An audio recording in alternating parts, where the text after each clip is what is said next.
સલીમ જુમા ખાન પઠાણ એક બિલ્ડર છે, તો એમના દ્વારા મકાન બનાવવામાં આવ્યું હતું અને એએમસી દ્વારા વારંવાર આ ગેરકાયદેસર મકાન છે, આપ જોઈ શકો છો 7 માળનું છે, તો એને વારંવાર નોટિસ આપવામાં આવી હતી અને ગેરકાયદેસર મકાન હતું. આમ છતાં એ હજુ ઇવેક્યુએશન કરેલ ન હોય, જે આજ રોજ એએમસી દ્વારા ઓન પેમેન્ટ બંદોબસ્ત માંગવામાં આવ્યો હતો, જે ગાયકવાડ હવેલી અને અમદાવાદ પોલીસ દ્વારા આપવામાં આવ્યો છે અને એની મકાનનું ગેરકાયદેસર છે એ મકાનનું ડિમોલિશનની કાર્યવાહી ચાલુ છે. આ આખું જે મકાન છે એમાં 84 જેટલા બાળવાતો રહે છે, એમાંથી લગભગ 30 વ્યક્તિઓ છે જેને દસ્તાવેજ કરીને આપવામાં આવ્યું છે, એટલે કે આ જમીન ઉપર ઇલીગલ કન્સ્ટ્રક્શન કરી અને એનો દસ્તાવેજ બનાવવામાં આવ્યો છે. તો આવા જે પીડિત લોકો છે, પીડિત નાગરિકો છે, જે કોઈ બિલ્ડર દ્વારા, એમની પણ ફરિયાદ લેવામાં આવશે અને નિયમ અનુસાર કાયદેસર કાર્યવાહી કરવામાં આવશે. 8મા માળે એક હુક્કા બાર પણ બનાવવામાં આવેલું છે, પોલીસના ધ્યાને આવ્યું છે ખરા? એને લઈને કંઈ અલગથી કાર્યવાહી કરવામાં આવશે ખરા?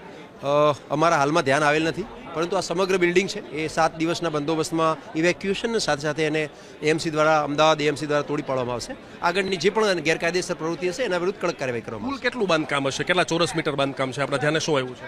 હા, આપ જોઈ શકો છો, વિશેષમાં 7 માળનું બિલ્ડિંગ છે અને લગભગ 84 જેટલા અંદર ફ્લેટ બનાવેલા છે. એ તમામ ફ્લેટ મોટાભાગના વેચાણ, કેટલાક ભાડે આપેલા છે અને કેટલાક વેચાણે છે.